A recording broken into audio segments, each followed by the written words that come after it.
We're taking another step back into the Duel Monsters era with the Magnet Warrior archetype used by, of course, Yugi Muto.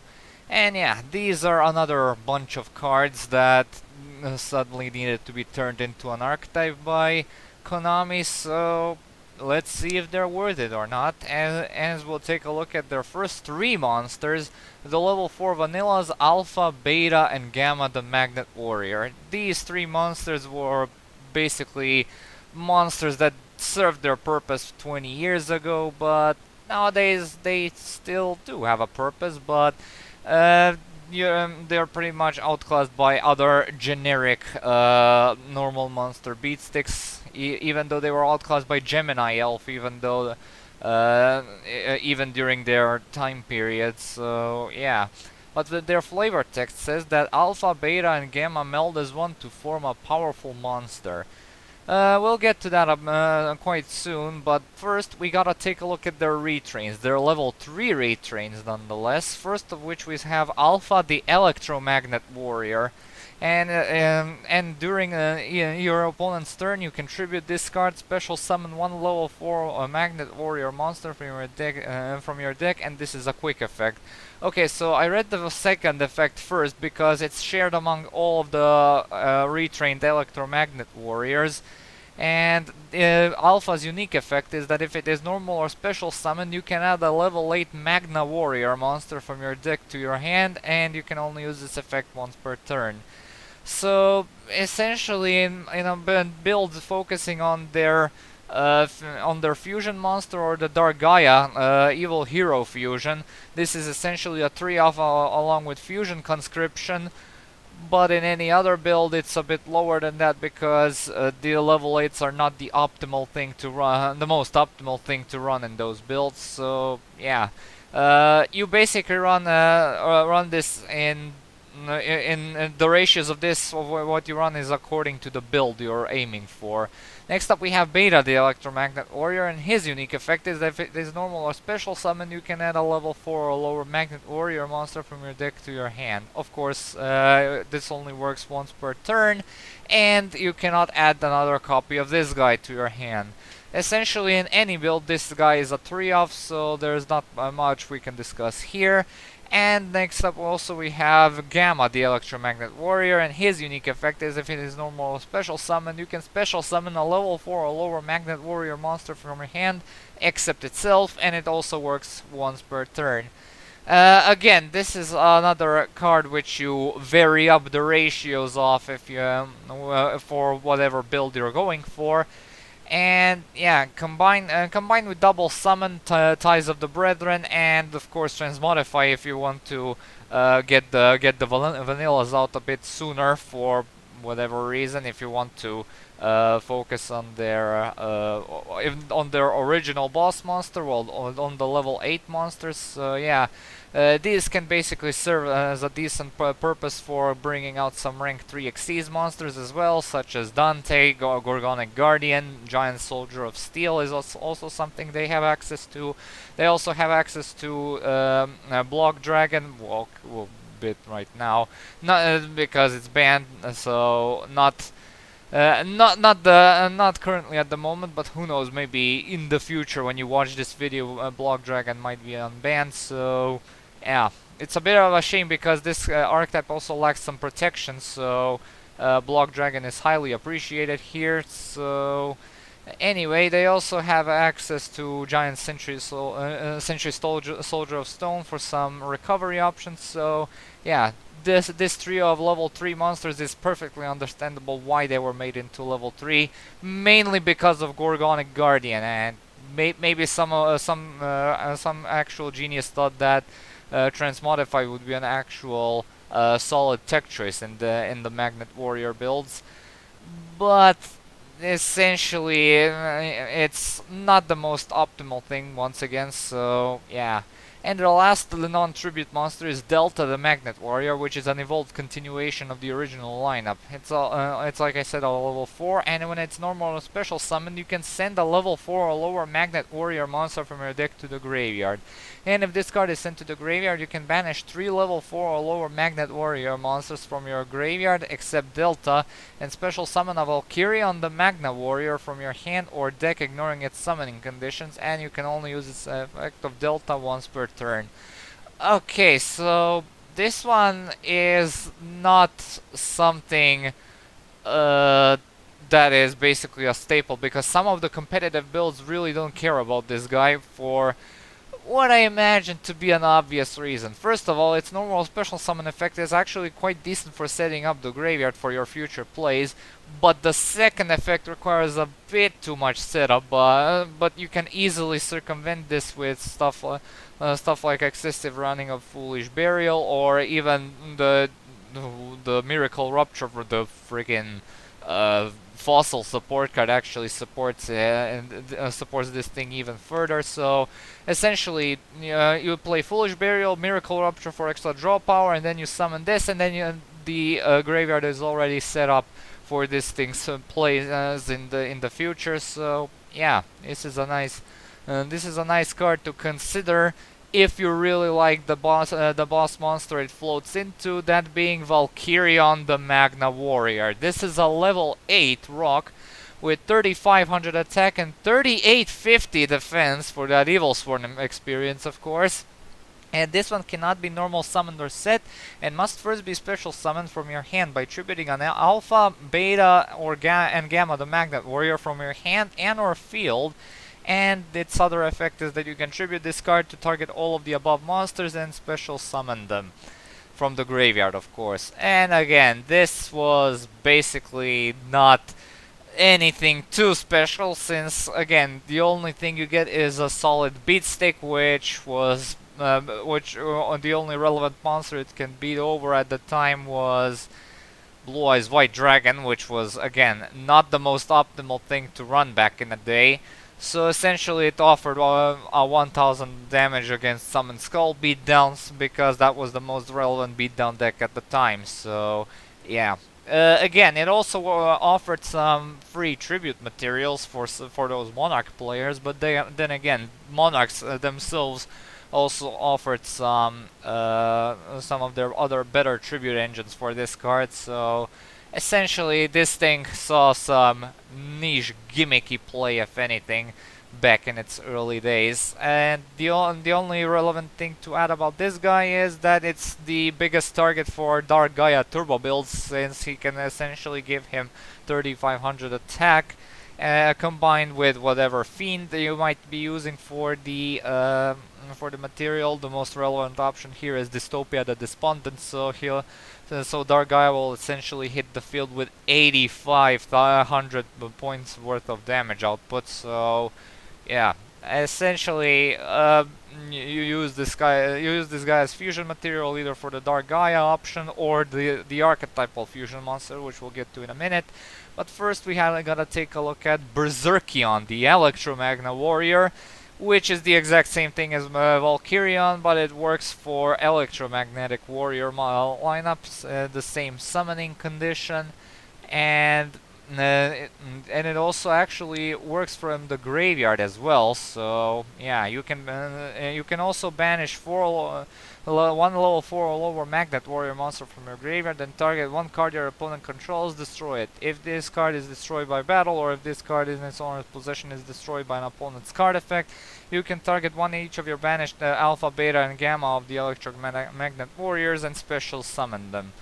So yeah, like I said earlier, it offers some niche spot removal, which is honestly quite good, considering how this card is usually summoned to the field. And if you happen to banish all of your Electromagnet Warriors from your graveyard, which is something the original Valkyrian can't do, and honestly applauded for it, and also Delta can actually be put to some additional work with the graveyard setup and all that.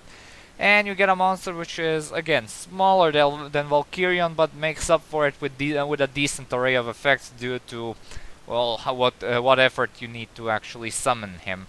However, you might not be able to summon him all the time, and you can always call forth the Imperium Magnum, the superconductive battlebot. Wow, that name.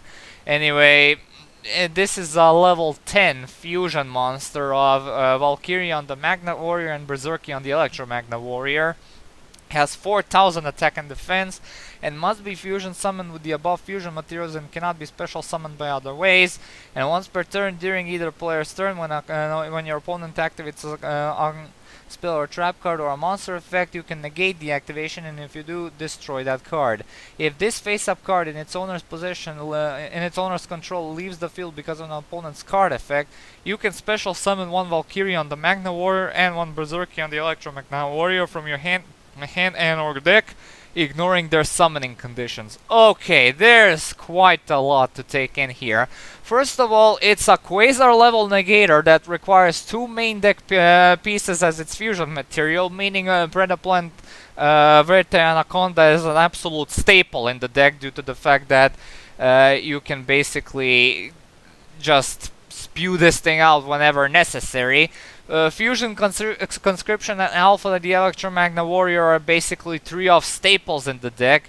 Not to mention that you can also bring out Valkyrian and Berserkion from your main deck when this thing leaves the field, if it ever leaves the field. It's a 4000 attack beat stick, which of course it's a Quasar level negator, so it absolutely needs to be.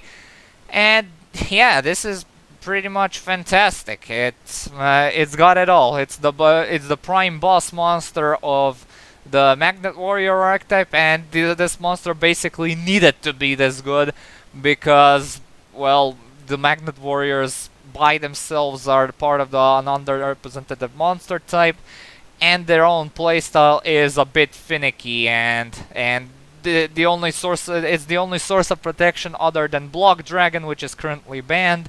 So yeah, this is your be-all end-all removal of the game, and the be-all end-all boss monster of the archetype.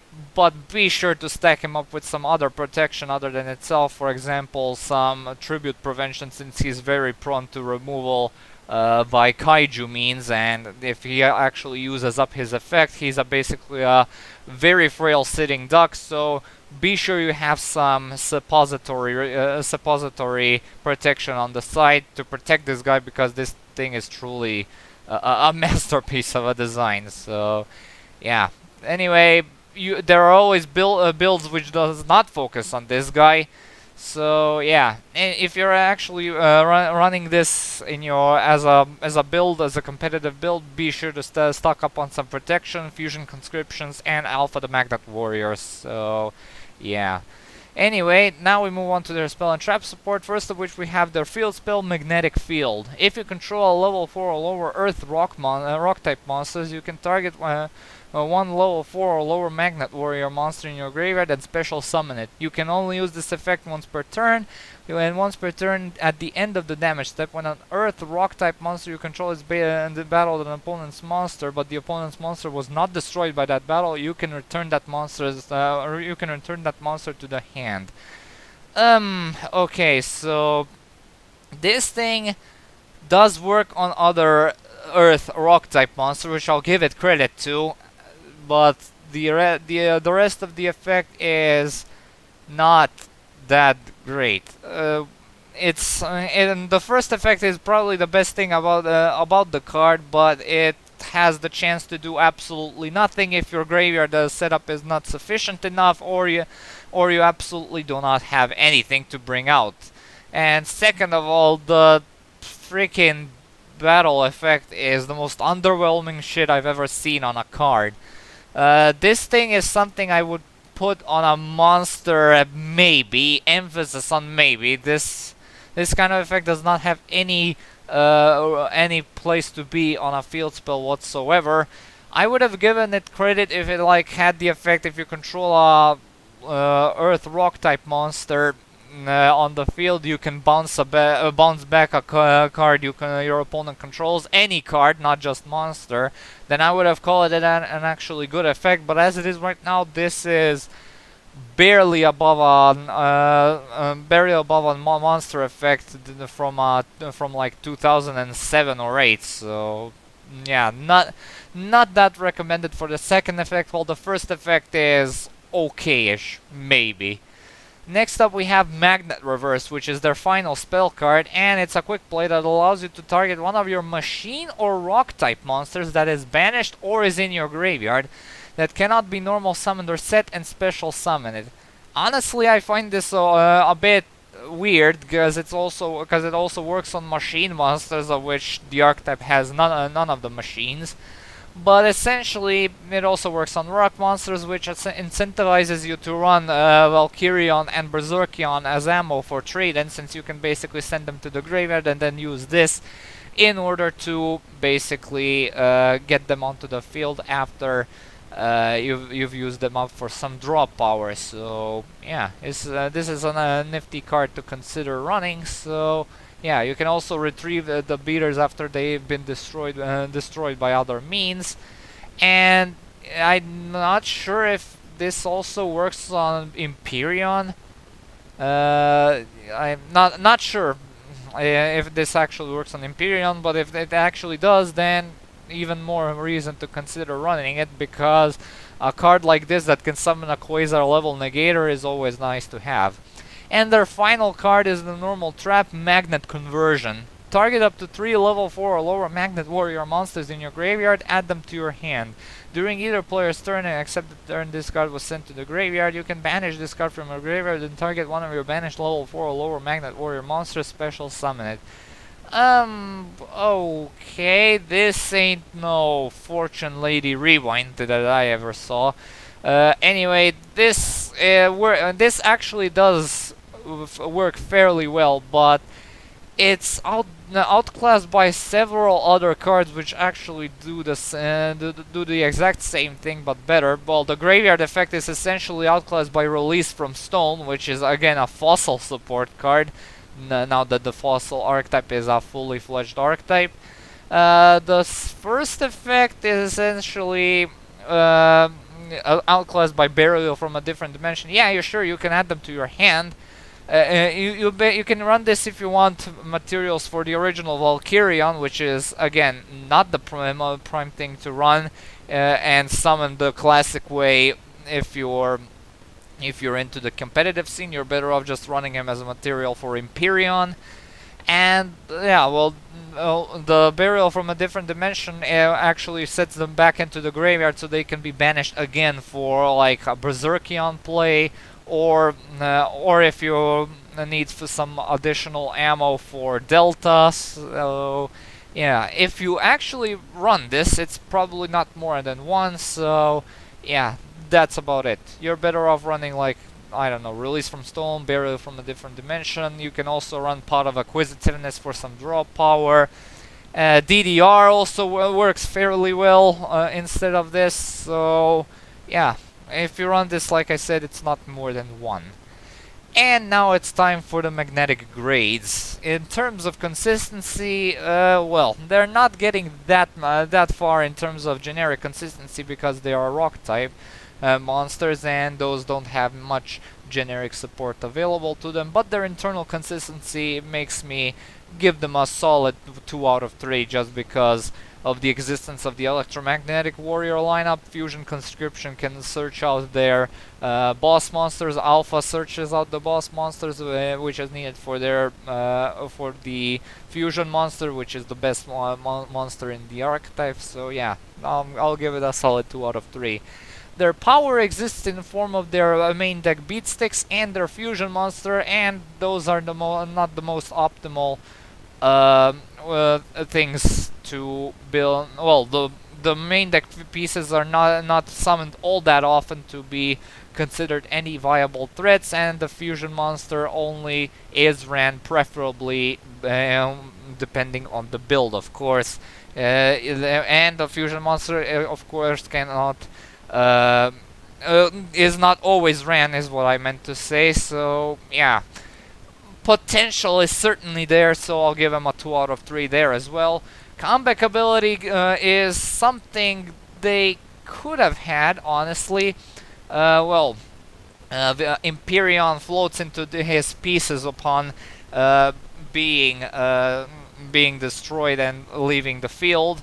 So you always have the option of making another one, and that's the only relevant comeback the archetype has, because any other comeback ability they might have is relegated to generic rock type support and cards, other generic cards completely unrelated to the archetypes, sorry, which the archetypes don't have much of, so again it's a 1 out of 3 here.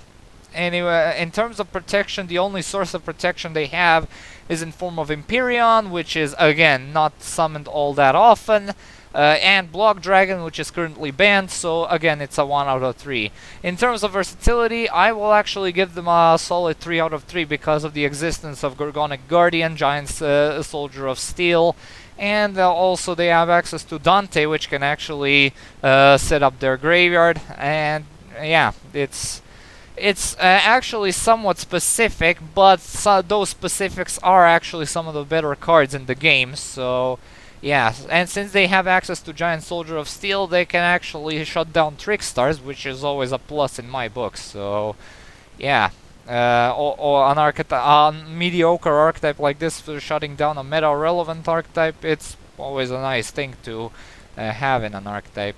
So essentially, this was the Magnet Warrior archetype, and it was released side to side with another set of cards, which I'll talk about in not that soon, but it will happen. It's the last archetype that was reviewed by Rank 10 Yu-Gi-Oh, which I'll have to talk about. It's over 50 cards long, so yeah, it's a bigger set of cards, and yeah, I'm still wondering how that video will go, if I'll have to take breaks. I've lived through my Performa Pal review. I'm sure I can live through that video as well. I've lived through the Elemental Hero, the entire Hero archetype.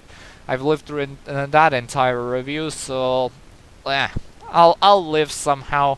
But next time we'll be going back yet again to the GX era. Oh boy, but the archetype is a lot better than the last one, so do not worry. Anyway, thank you all so much for watching. Stay tuned for more Red Victors and updates. Comment, like, and subscribe. As usual, I'll upload the next video whenever I can, and be sure to check out my Patreon when you got the time. Maybe drop a few donations if you feel like it. And as usual, I'll upload the next vid whenever I can. I already said that. Why am I repeating that myself? Anyway, see you all and have a good day. Peace.